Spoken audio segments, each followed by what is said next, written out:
The name of this puzzle is Cast Equa. It's a 5 out of 6 for difficulty, and something you might not notice right away is that all of these intersections are the same size except for one, which is this one. Knowing that, if we get one of the pieces off on that thin piece, and we maneuver this puzzle just a little bit, we will soon be able to get both the pieces out from inside. Once we get to this point, this thin area right here is what we're now going to be allowed to rotate around. So we rotate around it, and then we pull it out.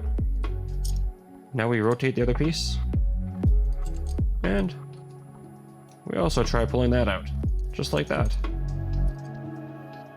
Now, put these two pieces back together, pull it through, bring it around, and pull it through again.